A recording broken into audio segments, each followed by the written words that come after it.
రామచంద్ర నాయక్ గారు చెప్పండి. ఎక్సైజ్ శాఖలో మరి కీలక అధికారిగా ఉన్న రిజ్వీ కావచ్చు, తర్వాత ఆ శాఖ మంత్రి మధ్యలో జరుగుతున్న ఇష్యూని మీరు ఎట్లా చూస్తారు? ఆయన 10 సంవత్సరాల పదవి కాలం ఉండగానే ఆయన పదవి విరమణ తీసుకోవడం కావచ్చు, మరి ఆరోపణలు వస్తున్న నేపథ్యంలో సో దీన్ని మనం ఎట్లా చూడవచ్చు, ఏం చెప్తారు? ఇప్పుడు రిజ్వీ అనే ఒక ఐఏఎస్ అధికారి 10 సంవత్సరాల సర్వీస్ వదులుకొని మానసిక ఇబ్బందులు, ఇటు ప్రభుత్వ పరంగా సీఎం కావచ్చు, లేకపోతే కన్సర్న్ మినిస్టర్ యొక్క ఒత్తిడి వల్ల కావచ్చు, తను కొన్ని నియమ నిబంధనలు ఉంటాయి ఐఏఎస్ అధికారులకు కానీ ఐపీఎస్ అధికారులకు కానీ. వాళ్ళు కొన్ని మేము రాజకీయ నాయకులు ఎన్ని ఒత్తిళ్లు చేసినా వాళ్ళ యొక్క లైన్ దాటకుండా పనిచేసే దానికి వాళ్ళు కట్టుబడి ఉండాలి. ఇవాళ వాసుదేవరావు గారు చెప్పినట్టు 10 సంవత్సరాల బీఆర్ఎస్ ప్రభుత్వంలోనే కాదు, నాకు తెలుసు మన గత వైఎస్ రాజశేఖర రెడ్డి గారి ప్రభుత్వ హయాంలో కూడా రిజ్వీ గారు మా నల్గొండ జిల్లాకు కలెక్టర్గా వచ్చిండు. అప్పుడు కోమటిరెడ్డి వెంకటరెడ్డి గారు అక్కడ మంత్రి. అక్కడ నల్గొండ జిల్లా అంటే అంత నాది, నేను చెప్పినట్టు నడవాలని ఆయన కొంచెం కలెక్టర్ మీద ఒత్తిడి చేసే ప్రయత్నం చేసిండు. చేస్తే అప్పుడు వచ్చిన వార్తలు ఏమిటంటే రిజ్వీ గారు ఒక నిజాయితీ గల ఐఏఎస్ అధికారి, ఉత్తరప్రదేశ్ చెందినవాడు. అప్పుడు సోనియా గాంధీ గారి అల్లుడు రాబర్ట్ వదేరాకు క్లాస్మేట్ అని అనేక పత్రికల్లో రాసినాయి. తర్వాత రాజశేఖర రెడ్డి గారు కోమటిరెడ్డి వెంకటరెడ్డి గారిని పిలిచి మందలించి, నువ్వు రిజ్వీ జోలికి పోవద్దు, అసలుకే పునాదులు కదులుతాయని చెప్పి హెచ్చరించినట్టుగా అప్పుడు అనేక వార్తలు వచ్చినాయి. అంటే రిజ్వీ గారు ఈ పోయిన గవర్నమెంట్లే కాదు, కాంగ్రెస్ గవర్నమెంట్లు కూడా మంచి అధికారిగా పేరు తెచ్చుకున్నాడు, నిజాయితీ గల ఆఫీసరు. ఏ శాఖలో ఉన్నా ఆయన మార్కు ఒకటి మనకు కనబడతా ఉంటది. అటువంటి ఆఫీసరే ఇవాళ మననే చెప్పారు మా బీఆర్ఎస్ వర్కింగ్ ప్రెసిడెంట్, ఆయన ఇంకో 10 సంవత్సరాల సర్వీస్ ఉంచుకొని ఇవాళ కేంద్రంలో పోతే క్యాబినెట్ సెక్రటరీ, లేకపోతే రాష్ట్రంలో అయితే చీఫ్ సెక్రటరీ స్థాయికి పోయే ఒక మంచి అధికారి. వీళ్ళ యొక్క పంపకాల వల్ల, వీళ్ళ యొక్క గొడవల వల్ల ఒక ఐఏఎస్ అధికారి తన యొక్క పదవిని త్యాగం చేసి బీఆర్ఎస్ తీసుకునే దుస్థితి పట్టింది. దండుపాళ్యం ముఠ ఇలా తెలంగాణ రాష్ట్రంలో పరిపాలన చేస్తుందనేది స్పష్టంగా ప్రజలు గమనిస్తున్నారు. ఎందుకు చెప్తున్నానంటే గతంలో మీరు కొంతమంది ఐఏఎస్ ఆఫీసర్ల చరిత్ర చూడండి. శంకరన్ గారు కావచ్చు, లేకపోతే హరిశంకర్ బ్రహ్మ గారు అని ఉండే వారు దివిసీమ తుఫాన్ సందర్భంగా అప్పుడు ట్రైబల్ సెక్రటరీగా ఉండే ఆయన కమిషనర్గా. ఆయనకు అక్కడ తుఫాన్లో డ్యూటీ చేస్తే తన తల్లి చనిపోతే కూడా దహన సంస్కారాలు కూడా కలెక్టర్ హాజరు కాలేదు. అంటే అట్లా నిజాయితీగా నిబద్ధతతో పనిచేసి అనేక మంది ఐపీఎస్ అధికారులు ఉంటారు. మొన్ననే సిపిగా రిటైర్మెంట్ అయిన మా కొత్తకోట శ్రీనివాసరెడ్డి లాంటి ఐపీఎస్ ఆఫీసర్లు, అది పరదేశి నాయుడు కావచ్చు, లేకపోతే కేఎస్ దాస్ గారు కావచ్చు, వీళ్ళు ఎంత ఒత్తిడి తెచ్చినా వరంగల్ కేస్తే కొండ మురళిని అరెస్ట్ చేసిండు. అటు శ్రీనివాసరెడ్డి వరంగల్, మన మహబూబ్ నగర్ పోతే భరత్ సింహారెడ్డిని లోపటేస్తానని చెప్తే ఆయనని అక్కడి నుంచి ట్రాన్స్ఫర్ చేసి ప్రత్యేకంగా విశాఖపట్నంలో ఒక ఇది ఐజీ మెరైన్ అని ఒక శాఖని ఏర్పాటు ఎప్పటిదాకా ఆ శాఖ లేదు తెలంగాణ ఆంధ్రప్రదేశ్లో.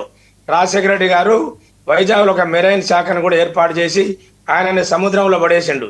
అంటే నిజాయితీ గల ఆఫీసర్లు ఎక్కడున్నా వాళ్ళ పద్ధతి దాటరు, వాళ్ళ పని వాళ్ళు చేసుకుంటూ పోతారు.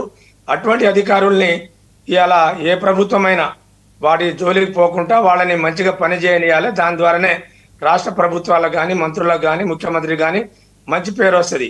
అంతేకాదు ఇవాళ ప్రధానంగా ఈ రాష్ట్రం నడవాలంటే కొన్ని రెవెన్యూ సంస్థలు ఉన్నాయి. ఇలా ఆబ్కారీ కానీ, స్టాంప్ రిజిస్ట్రేషన్ కావచ్చు, కమర్షియల్ ట్యాక్స్ కావచ్చు, వాటి మీదనే ప్రధానమైన ఆదాయ వనరులతోనే ఈ రాష్ట్ర ప్రభుత్వాలు నడుస్తూ ఉన్నాయనే సంగతి వాసుదేవరావు గారికి తెలుసు, మనందరికీ తెలుసు. విషయం ఏమంటే వారు చెప్పినట్టుగా వాళ్ళు అధికారంలో రాకముందు పిసిసి ప్రెసిడెంట్గా ఉన్నప్పుడు బెల్ట్ షాపుల్ని మొత్తం బంద్ చేస్తాను, క్రమంగా మద్యపాన నిషేధాన్ని చేస్తానని చెప్పి మాట్లాడిన రేవంత్ రెడ్డి గారు ఇవాళ మద్యాన్ని వేలం పెంచారు. ఇవాళ మొన్న చూశారు, గతంలో 2 లక్షల రూపాయలు డిపాజిట్ ఉంటే ఇప్పుడు ఆయన 3 లక్షలు చేసిండు. 295 కోట్లు మొన్న ఆ యొక్క దరఖాస్తుల పేరు మీదనే ఈ రాష్ట్ర ప్రభుత్వానికి ఆదాయం వచ్చిందనే సంగతి కూడా తెలుసు. అటువంటి ఆదాయం వచ్చే శాఖలో ఒక నిజాయితీ గల ఆఫీసర్ పనిచేస్తూ ఉంటే ఇలా జూపల్లి కృష్ణారావు గారు ముఖ్యమంత్రి చెప్పినట్టుగా ఆయన వింటున్నాడు, నా మాట వినట్లేదు. ఆయన కొడుకుకు ఆ లేబుల్ కాంట్రాక్ట్ వచ్చింది, ఆయన అల్లుడికి నాకు రాలేదని స్వయాన ఆయన ఇప్పుడు చీఫ్ సెక్రటరీ గారికి ఇచ్చిన లెటర్ బయటకు వచ్చింది. ఇలా సోషల్ మీడియా కావచ్చు, టీవీలో కావచ్చు, పేపర్లో కావచ్చు, స్పష్టంగా ఆయన సంతకం పెట్టిన లెటర్ బయటకు వచ్చింది. మన ఏదో క్యాబినెట్ మీటింగ్ పెట్టుకొని ఇలా మన కొండ సురేఖ గారి బిడ్డ మొత్తం ముఖ్యమంత్రి చేసే అవినీతి అక్రమాలని కానీ వాళ్ళ బ్రదర్ చేసే దాన్ని కానీ పొంగులేటి శ్రీనివాస్ చేసే భాగవతాన్ని కానీ ఒక మంత్రి కుటుంబ సభ్యురాలు బిడ్డ ఒక మురళి బిడ్డ బయటకు వచ్చి ఏం మాట్లాడిందో సభ్య సమాజం చూసింది. అట్లా మంత్రివర్గంలో జరిగే నిర్ణయాలు కూడా కుటుంబ సభ్యులు బయట పెడుతున్న ఈ పరిస్థితిలో ముఖ్యమంత్రి వాళ్ళని ఇంతకుముందు మిత్రుడు చెప్పినట్టు ఆ ముఠా మేస్త్రి ఆ ముఠాలో పనిచేసే వాళ్ళని కంట్రోల్ చేసే స్థితి తప్పిపోయింది. ఎవరికి వాళ్ళు ఈ ఉన్న 5 సంవత్సరాల కాలంలో ఎంత దండుకోవాలి, ఎంత దాచుకోవాలి, భవిష్యత్తులో మనం రాము అనే ఒక దుర్బుద్ధితో ఇలా కాంగ్రెస్ మంత్రులు ఇలా దొంగల్లాగా ఈ రాష్ట్ర సంపదని పంచుకుంటా ఉన్నారు. కాబట్టి నిజాయితీ కలిగి నిబద్ధతతో పనిచేసే ఐఏఎస్ ఐపీఎస్ అధికారులని వాళ్లకు స్వతంత్రంగా పనిచేయనిస్తే ఈ రాష్ట్ర యొక్క పరువు నిలబడుతుంది. ఈ రాష్ట్రానికి దేశవ్యాప్తంగా ప్రపంచవ్యాప్తంగా మంచి పేరు వస్తుంది. దాన్ని కాకుండా మేము చెప్పిందే వినాలంటే వాళ్ళకు కూడా కొన్ని విధులు నియమ నిబంధనలు ఉంటాయి. రాజ్యాంగ పరంగా ఏం చేయాలో ఏం చేయకూడదో రాసి పెట్టున్నారు. కాబట్టి మనం అట్టున్నాం. లేకపోతే మంత్రి ఎట్లా చెప్తే అట్ట వినాలంటే ఇవాళ రాష్ట్రం కానీ దేశం కానీ అట్లా నడవదు. అందుకనే ఇవాళ కాంగ్రెస్ పార్టీ చేస్తున్న అక్రమ సంపద కావచ్చు, ఐఏఎస్ ఆఫీసర్ లాంటి వాడు ఇలా విఆర్ఎస్ తీసుకున్నాడంటే దాని వెనకాల ఏం మతలబు ఉందో ఇలా కేంద్ర ప్రభుత్వం కూడా చొరవ తీసుకొని స్వతంత్రంగా తెలంగాణ రాష్ట్రంలో ఏం జరుగుతుందనే దాని మీద కూడా ఇలా కేంద్ర ప్రభుత్వం కూడా దృష్టి సారించి ఈ రాష్ట్రాన్ని కంట్రోల్ చేయాల్సిన బాధ్యత కూడా రామచంద్ర నాయక్ గారు నాపై తప్పుడు ఆరోపణలు చేసిన వారిపై నేను దావా వేస్తానని మంత్రి జూపల్లి గారు చెప్తున్నారు. ఈ అంశంలో లక్ష్మణ్ గారు కావచ్చు, తర్వాత కేటీఆర్ గారు. సో వాసుదేవరావు గారు, సో మీరు సిద్ధంగా ఉన్నారా? సిద్ధంగా ఉన్నామండి. బండి సంజయ్ గారు అడిగిండు, లక్ష్మణ్ గారు చెప్పిండు, మా వర్కింగ్ ప్రెసిడెంట్ కేటీఆర్ గారు కూడా చెప్పారు.